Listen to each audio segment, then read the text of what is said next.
अस्सलामुअलैकुम, कैसे हैं आप सब। उम्मीद है कि खैरियत से होंगे। रमज़ान कैसा चल रहा है आप लोगों का, और सहरी और इफ़्तारी में क्या क्या नया ट्राई किया। तो आज मैं इफ़्तारी से रिलेटेड आप लोगों को रेसिपी शेयर करने वाली हूँ। सबसे पहले मैं बना रही हूँ मीठे दही बड़े या मीठी दही फुल्कियाँ आप कह लें। तो यहाँ एक लबन मिलता है, जिसमें मैंने 2 से 4 चमचे डाले चीनी के। उसको अच्छी तरह से शेक किया, वो बिल्कुल गाढ़ा गाढ़ा होता है। और फिर मैंने फ्राई किए इसमें जो दही के लिए फुल्कियाँ हम तैयार करते हैं वो मैंने भिगो के रखे पानी में। और जब ये पूरे सॉफ़्ट हो गए तो फिर मैंने इसको निचोड़ लिया अच्छे तरीके से। और बस इसकी रेसिपी आसान है। बेसन में थोड़ा सा सोडा और नमक डाल के मैंने इनको कर लिया था फ्राई, और फिर डायरेक्ट मैंने इनको पानी में डाल दिया था। फिर ये ज़रा आप चेक कर लें, जब सॉफ़्ट हो जाएं तो इनको फिर आप निकाल लें, इसको खुश्क कर लें। और उसके बाद फिर आप इसमें मीठी दही शामिल कर लें तो बन जाते हैं हमारे दही बड़े। ऊपर से अगर आप चाहें तो इमली की चटनी या हरी चटनी भी डाल सकते हैं, लेकिन मैं कुछ ज़्यादा नहीं डालती। ऊपर से मैं इसमें खाली चाट मसाले का इस्तेमाल करती हूँ, तो बन जाते हैं दही बड़े। और अगर बात की जाए फ्रेस्को, कराची में एक शॉप होती थी, वहाँ के दही बड़े बहुत अच्छे होते थे। तो अगर आपके पास अच्छी गाढ़ी दही हो तो बिल्कुल उस तरह के दही बड़े अच्छे वाले बन जाते हैं। ओके, तो जो दूसरी रेसिपी मैंने ट्राई की थी वो थी बैंगन के पकौड़े। तो बैंगन सबकी फेवरेट सब्ज़ी नहीं होती, लेकिन अगर उसको पकौड़ों की तरह इस्तेमाल किया जाए तो फिर भी लोग खा लेते हैं। तो मैंने जो बेसन मैंने घोला था उसमें नमक, काली मिर्च, लाल मिर्च, थोड़ा सा भुना कुटा ज़ीरा और धनिया, अजवाइन थोड़ी सी शामिल की थी, थोड़ा सा बेकिंग सोडा या खाने का सोडा शामिल किया था। और इसमें अगर आप लोग चाहें तो गोल गोल बैंगन काट लें, ज़्यादा मोटे मोटे नहीं हों। और मैंने अभी वेजेस के शेप के काटे थे तो वो मैंने उसमें फ्राई किए, और ये बड़े अच्छे क्रिस्पी मज़े के बने थे। रोज़ रोज़ सेम पकौड़े खा के दिल उकता जाता है, तो ज़रा डिफरेंट चीज़ें अच्छी लगती हैं। तो आप लोग ज़रूर ट्राई कीजिएगा बैंगन के पकौड़े। मुझे तो पर्सनली बहुत पसंद आए, आप लोग को भी इंशाल्लाह ज़रूर अच्छे लगेंगे। और अभी दूसरा अशरा चल रहा है, तीसरा अशरा भी आने वाला है, और ईद भी आने वाली है। पता ही नहीं चला इस दफ़ा तो रमज़ान इतना जल्दी जल्दी गुजरा है। आप लोग बताएं ईद की तैयारी आप लोगों की कैसी है। और अब इस दफ़ा लॉकडाउन भी है, समझ भी नहीं आ रहा क्या करें। टेलर्स का क्या हाल है। मैं तो जब लास्ट टाइम पाकिस्तान गई थी तो मैं अपना ईद का एक जोड़ा ले आई थी, 1-2 जोड़े ले आई थी, और अपने हस्बैंड के लिए भी ले आई थी, लेकिन मेरे बेटे के नहीं थे। और अभी लॉकडाउन की वजह से कोई लाने ले जाने वाला भी नहीं है, और यहाँ मुझे कोई अच्छा कुर्ता शलवार नहीं मिला। तो फिर मैं एक दिन गई और फिर मैंने उसके लिए नॉर्मल जो पैंट शर्ट होती है वो ले ली। तो निकलते हुए भी इवन डर लगता है। जो हम मॉल्स में तो अभी 3 साल से ऊपर के बच्चे अलाउ नहीं है। मेरा बेटा 3.5 साल का है, तो हम लोग नहीं जा सकते मॉल। तो जो अलग से शॉप होती है, हमने वहाँ से उसके लिए कपड़े लिए, वरना हम लोग मॉल नहीं जा सकते। तो अभी उसका बड़ा ख़्याल। और जब हम उस शॉप में गए तो वहाँ उन्होंने सबसे पहले हमारा टेम्परेचर चेक किया कि हमें बुखार तो नहीं है।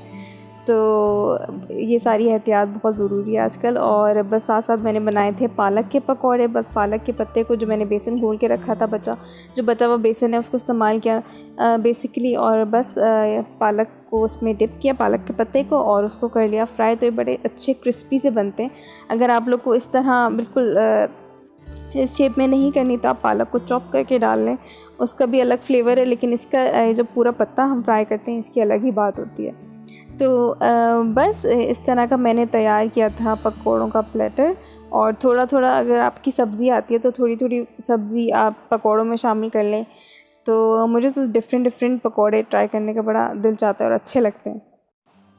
ओके, तो जो नेक्स्ट पकौड़े मैंने बनाए वो आलू के पकौड़े थे। मैंने गोल गोल आलूओं को काट लिया, और जो नॉर्मल हम थोड़ा सा बेसन, सूखा बेसन डाला, इसमें घोल के नहीं डाला, सूखा बेसन डाला, 2 से 3 चमचे नमक और लाल मिर्च डाली, अजवाइन डाली, थोड़ा सा ज़ीरा, भुना कुटा धनिया डाला, और बस इसको इसी में कोट कर लिया। तो ये थोड़ा सा लगा हुआ होता है, बिल्कुल कम्प्लीटली इसको कोट नहीं करते बेसन में। बस इसको मैंने फ्राई कर लिया, और फ्राई करके इसको थोड़ा सा क्रिस्पी होते हैं। ये नॉर्मल जो हमारे पकौड़े होते हैं वो थोड़ा मोटा बैटर लगा हुआ होता है, लेकिन ये बिल्कुल हल्का सा लगा हुआ होता है, और ये क्रिस्पी से बनते हैं, बड़े मज़े के बनते हैं। और अक्सर मैं इस तरह का पकौड़े बनाती हूँ। मैंने इस रमज़ान फ़र्स्ट टाइम ये वाले ट्राई किए, वरना मैं वही बेसन घोल के फिर उसमें डिप करके फ्राई करती थी। लेकिन ये वाला तरीका मुझे ज़्यादा बेहतर लगा, और क्रंची बहुत लगते हैं। और बस ये मेरा प्लेटर हो गया था तैयार। एंड में मैंने इसको थोड़ा सा चाट मसाला ऊपर से डाला, उससे ज़रा अच्छा और मज़े के हो जाते हैं।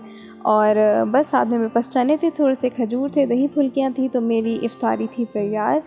और बस फिर हम लोगों ने ये इंजॉय की इफ़्तारी।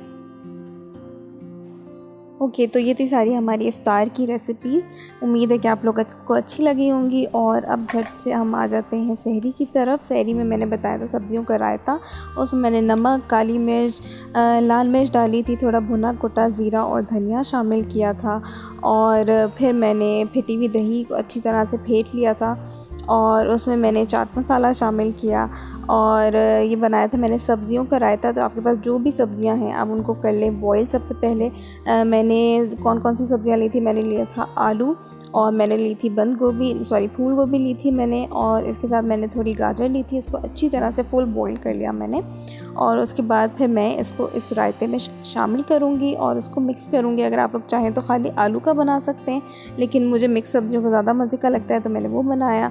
और अगर आप लोग खाली लौकी का बनाया तो लौकी को अच्छी तरह से कद्दूकश करके बॉईल कर लें, वो इसमें शामिल करें तो इसका बड़ा अच्छा जायका आता है। और इसके साथ तड़का बहुत आसान है। हरी मिर्च ली मैंने, गोल मिर्च ली, ज़ीरा और कड़ी पत्ता लिया, उसका मैंने तड़का ऊपर से शामिल किया तो बड़ा अच्छा लगता है। पराठों के साथ आप इंजॉय करें, रोटी के साथ इंजॉय करें, एज अ साइड डिश ले लें तो बड़ा अच्छा और रिफ्रेशिंग ठंडा ठंडा लगता है इस गर्मी के मौसम में।